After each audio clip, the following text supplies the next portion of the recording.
ខ្ញុំសូមសាទរនឹងវិតម្លៃខ្ពស់ចំពោះកិច្ចខិតខំប្រឹងប្រែងនិងព្រមព្រៀងសន្តិភាពរវាងប្រទេសកម្ពុជានិងថៃដែលគ្រោងនឹងចុះហត្ថលេខានៅថ្ងៃទី26 ខែតុលា ឆ្នាំ 2025 នៅទីក្រុងកូឡាលំពូប្រទេសម៉ាឡេស៊ីក្រោមការជួយសម្របសម្រួលដោយសហរដ្ឋអាមេរិកនិងប្រទេសម៉ាឡេស៊ីក្នុងស្មារតីបង្កើតជំនឿទុកចិត្តនិងភាពជឿជាក់ទៅវិញទៅមកព្រមទាំងការបដិញ្ញាចិត្តក្នុងការធ្វើឲ្យប្រសើរឡើងនៃទំនាក់ទំនង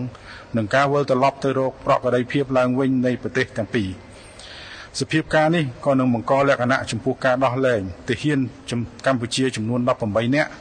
ក្រោមការចុះហត្ថលេខាលើកិច្ចព្រមព្រៀងសន្តិភាពទីក្រុងកូឡាលំពូនេះ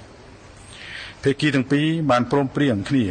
ថាយើងនឹងរៀបចំកិច្ចប្រជុំពិសេសលើកទី3នៃគណៈកម្មាធិការព្រំដែនទូទៅ GBC នៅក្នុងរយៈពេល90ថ្ងៃ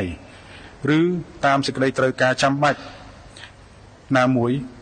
បន្ទាប់ពីកិច្ចប្រជុំនេះដោយប្រទេសកម្ពុជាធ្វើជាម្ចាស់ផ្ទះនឹងជាចុងបញ្ចប់ខ្ញុំសូមបញ្ជាក់ពីការបន្តបដិញ្ញាចិត្តយ៉ាងមុតមាំរបស់កម្ពុជាក្នុងការរក្សានិងលើកកម្ពស់សន្តិភាពស្ថិរភាពនិងកិច្ចសហប្រតិបត្តិការជាមួយប្រទេសជិតខាងនិងប្រទេសជាមិត្តទាំងអស់គ្នាទាំងអស់ទៀតសូមអរគុណ